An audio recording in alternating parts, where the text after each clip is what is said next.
É isso. O Alavés, eu dei uma olhadinha aqui, né? O Alavés terminou na 14ª, 15ª colocação de La Liga, né? Ficou ali 3 posições acima da zona de rebaixamento, né? Rebaixados foram Leganés, Las Palmas e Real Valladolid, né? E o Alavés ficou em 15º, né? De 20, sendo que são 3 rebaixados na La Liga, né? Então essa temporada, de fato, foi uma temporada onde o Alavés ficou ali perto de ser rebaixado, bem como o Girona e o Sevilha, né? O Alavés, inclusive, ficou acima do Girona. O Girona é o 16º nessa temporada, lutou ali até o final para não ser rebaixado para a Série B. E o Alavés ficou em 15º, uma posição acima do Girona, né? O Sevilha foi o porteiro da zona, digamos assim, né? Ficou um ponto acima do Leganés, que foi rebaixado. O Girona também com 41 e o Alavés com 42, né? Então, esses 3 times aí ficaram na beira ali da zona de rebaixamento. Então, é um time que disputou, né, digamos assim, o rebaixamento, mas terminou não sendo rebaixado. E na temporada anterior, né, a 23, 24, o Alavés terminou em 10º, né? Mas o Konechny ainda não estava lá, né? O Konechny chegou na atual temporada. E um fator relevante, né? E eu concordo com você, Yuri, assim, não é um nome que empolga, e principalmente o torcedor fica com o pé atrás, porque criou-se a esperança de Talisca, né? Claro, eu acho, e aí é opinião, isso não é informação, eu acho que Talisca ainda vem em algum momento, né? Eu acho que aquela fala dele ali no programa lá com o Marinho Júnior e tal, foi uma fala de um jogador que quer voltar ao Brasil em algum momento, né? Que quer aquietar um pouco, dinheiro não é um problema para ele mais, enfim. Então acho que em algum momento ele vai terminar retornando. Mas ficou claro, pelo menos nesse momento, que o Talisca não deve chegar nessa janela, talvez para o ano que vem, né? Para o meio do ano que vem, enfim. Mas aí me parece que é uma alternativa, uma oportunidade de mercado. Eu vi, né, também o tweet do Garcês, ele traz um resuminho, né, sobre El Polaco, né, que é o apelido do Tomás Konechny, e depois ele traz um link do vídeo que ele trouxe, né, indicando o Konechny há um ano, mais ou menos. Então, vamos ouvir aqui o que disse o Bruno Garcês, porque eu acho que é um cara de, como você disse, extrema relevância, né, é um cara que tem capacidade de... Não tem ninguém... E aí foi o que eu falei aqui antes de você entrar. Muita gente está cornetando o Konechny, falando do Konechny que não presta por causa dos números absolutos dele e tudo mais. Só que aqui ninguém viu o cara jogar, a verdade é essa, né? Ninguém acompanhou o cara jogar. E não tem ninguém melhor do que o Bruno Garcês, que é um cara especializado em futebol sul-americano, para poder falar um pouco sobre o Konechny. Então vamos ouvir primeiro o vídeo que ele publicou no Twitter. É um vídeo de aproximadamente 2 minutos, onde ele meio que faz um resumo sobre o Konechny, e depois a gente vai assistir, né, o vídeo que ele trouxe lá no canal dele, que é o canal Sudaca Brasil, falando sobre esse jogador. Então vamos ouvir primeiro aqui o vídeo que ele trouxe no Twitter.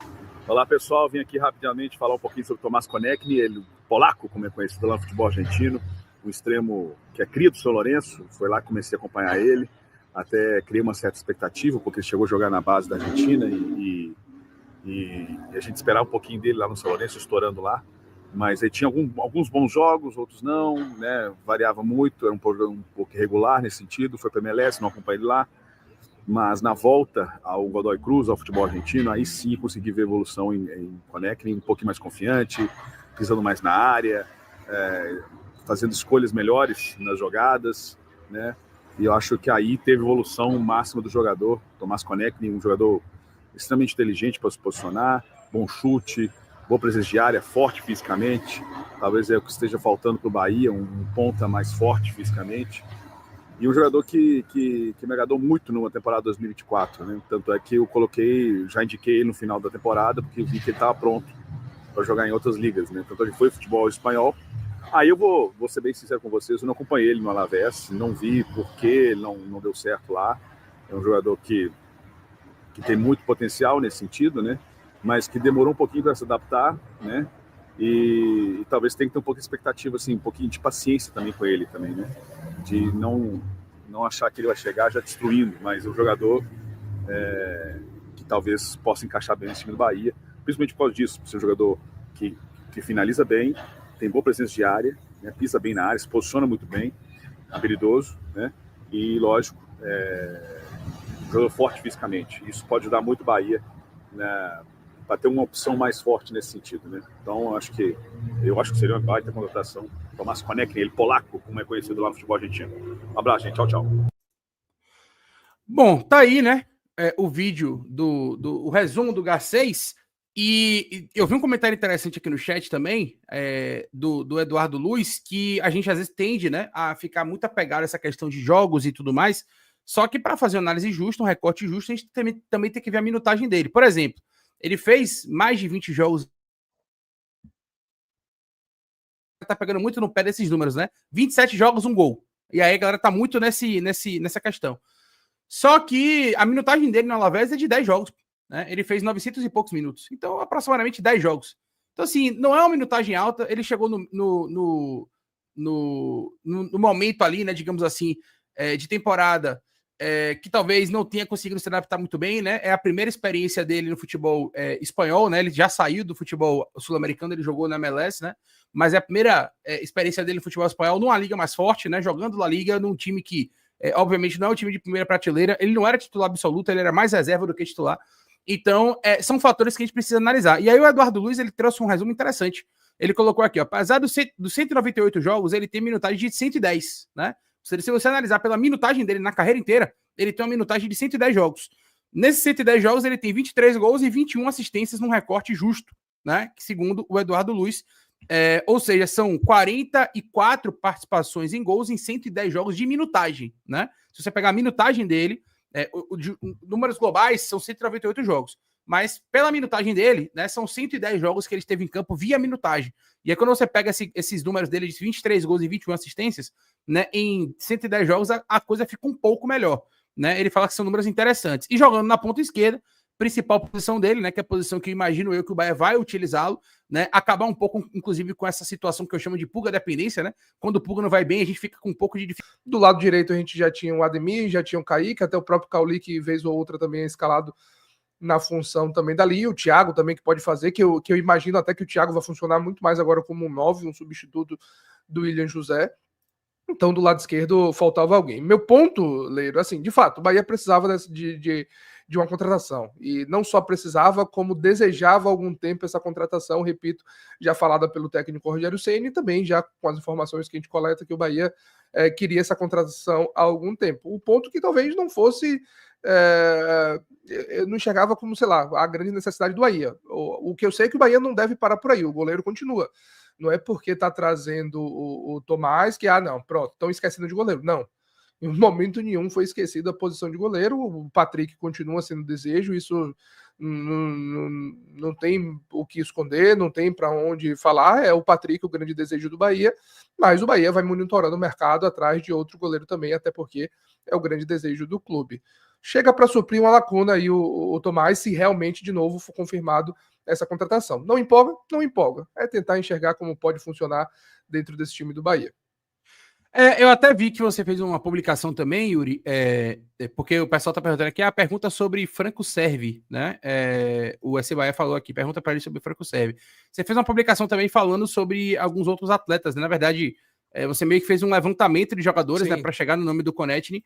E deixa eu até botar na tela que facilita, né, para te ajudar também. Não sei se você lembra de cabeça todos os atletas. Então, era o último da lista.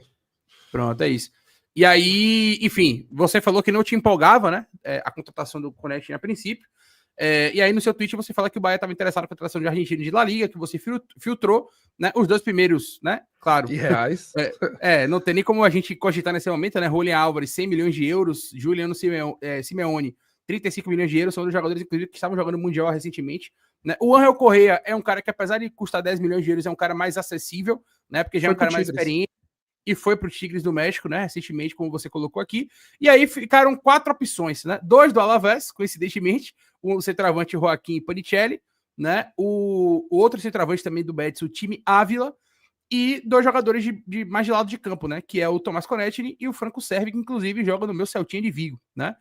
Não é titular absoluto lá, enfim, teve poucas oportunidades, mas é um cara que tem uma certa qualidade. Já jogou também em vários clubes europeus aí grandes, jogou na Roma, enfim, é um cara que tem, né, um currículo até um pouco mais robusto, né, do que o Konechny, né? Não é um jogador que foi titular do Celta, jogou as últimas 4 temporadas do Celta, só fez 11 jogos lá, mas é um cara que jogou no Benfica também, teve uma passagem curta pela Roma, não sei se ele chegou a jogar, porque acho que ele se machucou, mas ele chegou a ser cogitado lá na Roma, cria do Rosário Central e ficou muitos anos no Benfica, né? Tem uma carreira mais consolidada, digamos assim, o Franco Servi, do que o Konechny. E aí, nesse processo todo, foram esses jogadores que você levantou. Por que não, por exemplo, poderia ter sido um outro jogador, né? Você chegou no nome do Tomás Konechny como, né? Por que você chegou nesse nome?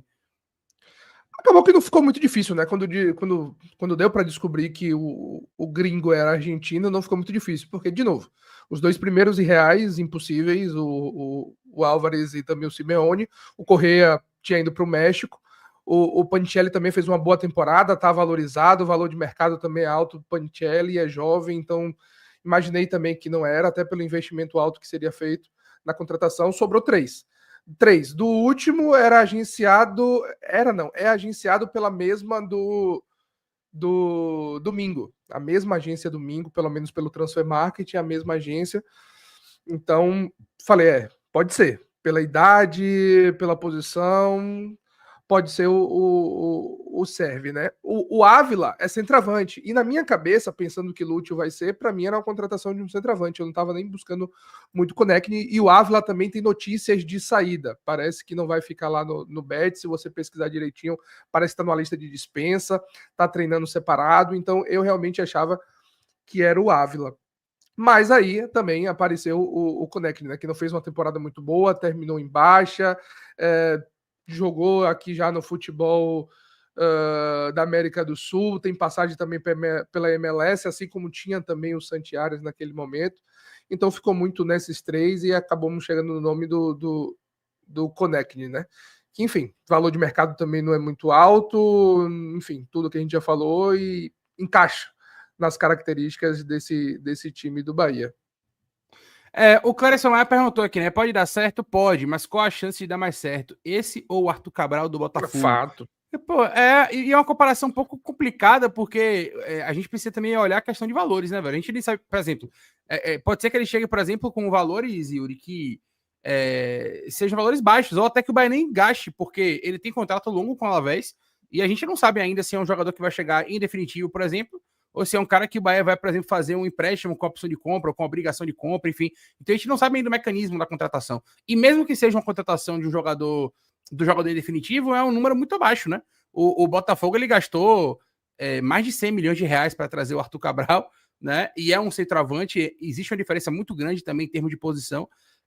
Mas é claro que o Arthur Cabral tem muito mais nome e tem muito mais respaldo e lastro do que o Tomás Konechny, né? E não dá, no meu modo de ver, não dá para comparar por dois motivos. Primeiro, o valor gasto, né? Que o Arthur Cabral é muito mais caro, muito mais rodado do que o Konechny, e a segunda questão é que o Arthur Cabral é um centroavante, né, velho? Então é meio injusto você comparar um centroavante com um meio atacante, né? Um ponto esquerda, digamos assim. Então, eu acho que é até desleal com o Konechny compará-lo com o Arthur Cabral, né? O Arthur Cabral chega para decidir, né? Para ser o 9 substituto do Igor Torres, né? E eu já falei em outros momentos, em outras lives, para mim seria uma contratação excelente, até pensando no time do Bahia, até por características. Tinha falado ainda, quando eu estava no Santos, do Marcos Leonardo, que para mim seria excelente, mesmo sabendo que era irreal pelos valores, por característica de jogo, pela mobilidade, enfim. Acho que o Arthur Cabral é outro que se encaixaria muito bem nesse time do Bahia, mas são perfis de contratação totalmente diferentes. Enquanto o Arthur Cabral chega para ser o centroavante, o 9 da equipe, o Tomás é mais pensado de uma peça para o lado esquerdo de opção, de reposição para o Eric Pulga, que é o titular de fato do time do Bahia. E uma outra situação ainda, é um cara que pode nem chegar, né? Existe uma proposta formal do Bahia, mas existe uma briga com o Racing. Um fator relevante, Yuri, eu não sei se você concorda comigo, mas eu até falei sobre isso aqui no início da live, aliás, agradecer as quase 1000 pessoas ao vivo e simultâneo aqui no café de hoje, mas eu falei sobre o seguinte, o fato do Racing, que é uma equipe relevante do futebol sul-americano, estar atrás do jogador, pode significar alguma coisa. O Racing tem um bom time. O Racing é atual campeão da Copa Sul-Americana e é atual campeão da Recopa Sul-Americana, batendo no Botafogo nos 2 jogos. Né? Então, eu acho que o fato do Racing estar atrás do Konechny pode ser um indício, né, positivo. De repente, um jogador que tem um potencial para desabrochar, mas que neste momento ainda não conseguiu mostrar no futebol espanhol seu potencial que demonstrou no Godoy Cruz nas últimas 2 temporadas, né? E pode surgir como uma oportunidade de mercado, um cara que meio que desvalorizou e que pode voltar para o futebol sul-americano com um pouco mais de cancha, né? Então, não sei se você enxerga dessa maneira, mas será que o fato, por exemplo, do Racing, que é uma equipe relevante do nosso futebol sul-americano aqui, uma equipe que briga, né? Inclusive na época do sorteio da Libertadores, todo mundo ninguém queria cair no grupo do Racing, né? Todo mundo ficou naquela de porra, prefiro não cair no grupo do Racing, porque é um time forte. Então, assim, esse contexto do Racing estar buscando ele pode ser um fator positivo, a gente enxergar isso como algo interessante de acompanhar por ser uma equipe forte? Pode ser um indício. Eu vi que o Racing também está enfrentando alguns problemas financeiros, né? Está se desfazendo de algumas peças. De fato, de torcida, tirando a do Godoy Cruz, que eu vi alguns comentários, a torcida do Godoy Cruz falou: venha para cá. Foi onde ele realmente se destacou, né? Então deve ser quem tá. Mas as torcidas em si, seja do Bahia, do Racing, não parece estar muito felizes com a possível contratação, não. Mas de fato, se é um time que está muito mais arrumado, talvez o interesse no Tomás possa ser um indicativo de um bom jogador. O fato mesmo é que na Espanha não funcionou. Talvez o passo atrás na carreira que ele mesmo busca, que ele mesmo está ouvindo propostas, se não do Bahia, pelo menos do Racing, 2 possíveis voltas ao futebol sul-americano. Talvez voltar para casa na Argentina ou procurar o futebol aqui brasileiro do Bahia, possa ser um passo para trás necessário na carreira dele. A gente só vai ter certeza que será que nem o Thiago perguntou, será que joga parecido com o Júnior Santos? A gente só vai ter essa certeza se vier e se realmente atuar no time do Bahia, para a gente esperar como é que ele vai se portar. Um outro fator também, Yuri. E só para fechar, Leiro, que eu tinha visto um comentário aqui, é muito claro que o Bahia não vai fazer, ou pelo menos não tende a fazer, grandes investimentos em janelas de meio de ano. Já falamos algumas vezes disso aqui, eu acho que vários produtores da mídia independente já falaram sobre isso aqui. A ideia realmente é de uma janela de meio de ano ser de janela de correção de rota, né?